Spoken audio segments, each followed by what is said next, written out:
Welcome to the Real Estate Espresso podcast, your morning shot of what's new in the world of real estate investing. I'm your host, Victor Menasce. On today's show, we're talking about how New York City is freezing rents. Memories are short. This has been tried before and it was a dismal failure, but somehow this time will be different. We see when property owners have expenses rising, including city taxes, insurance, utilities, and rents are legislated to be flat, you still need to comply with the city's stringent building standards or regulations. The math just doesn't add up. At a certain point, the owners of these buildings are being legislated into bankruptcy. Most of the city's 1 million rent-stabilized units are in the Bronx and in Northern Manhattan. About 2 million residents live in these apartments, and under the new law, rents are frozen for the next 2 years. Last time this was tried, an urban wasteland was the result. The South Bronx was littered with burned-out buildings. Desperate building owners found out that it was more desirable to collect an insurance settlement than to lose their building to foreclosure. I remember those days well. My family was from New York, and there were daily reports of another fire in the South Bronx, which swallowed up a few more buildings. Between 1970 and 1981, the Bronx lost roughly 100,000 housing units to abandonment, to arson, 1 out of every 5 units in the borough's total housing stock. The devastation was not evenly distributed. The South Bronx and the adjoining low-income neighborhoods bore the brunt of it. Arson was not just a Bronx phenomenon. In fact, the city reported that in 1980, there were 8,312 arson fires in New York City. Brooklyn accounted for 40.7%, the Bronx for 30%, and then, of course, the fire marshals treated Harlem and the Lower East Side as arson-heavy areas along with those parts of the South Bronx and Brooklyn. Now, not every landlord set the fire personally.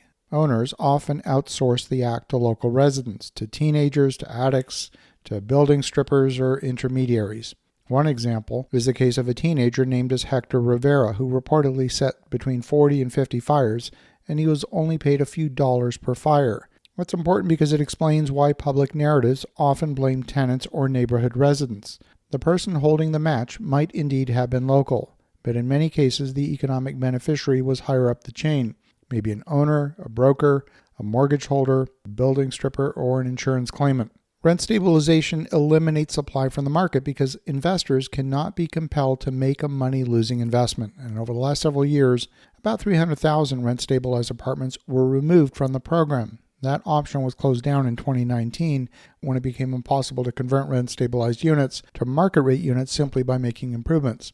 Now, when rent is frozen, you will often see a black market opening up. We saw it in the past. Tenants in a rent-stabilized property would choose to sublet their apartment for more than they were paying, but less than a market-rate apartment. The large gap between market rate and rent-stabilized units creates an incentive for that black market to emerge. Now, it's illegal to sublet an apartment for a profit above 10%, but it's very difficult to police and enforce. There have been a few cases where tenants were discovered and subsequently charged. In one case, Goldstein versus Lippitz, the tenant advertised a rent-stabilized Greenwich Village apartment on Airbnb as Fifth Avenue Perfection. The listing offered a private bedroom in a dormant building near Washington Square Park. There were reservation links, check-in and check-out times, cancellation penalties, and a ton of guest reviews. Over roughly 18 months, the tenant hosted 93 paying guests for 338 aggregate days. Her Airbnb income was $33,592, while the rent attributable to those same days was $19,536. The court calculated a 72% profit, far above the lawful 10% furnished sublet premium. Now, that tenant probably thought they were doing nothing wrong. They were just renting out a spare bedroom. They were still living in the apartment.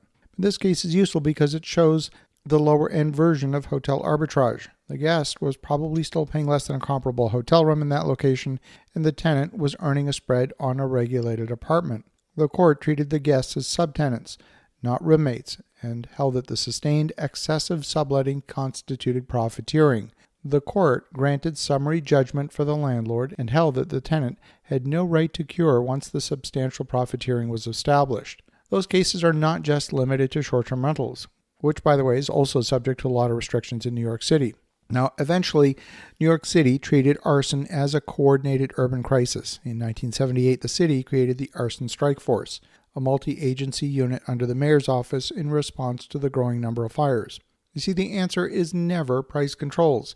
It didn't work before, and it won't work this time either. The answer is supply, and unless government is prepared to step in and purchase all those rental properties in New York at fair market value, the steps being taken by government amount to a seizure of private property by the city, when regulation, declining rents, deferred maintenance, tax arrears, lack of capital, weak enforcement, and mispriced insurance all line up. The asset can become more valuable as an insurance claim than as a building.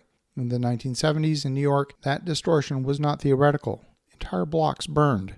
As you think about that, have an awesome rest of your day. Go make some great things happen. We'll talk to you again tomorrow.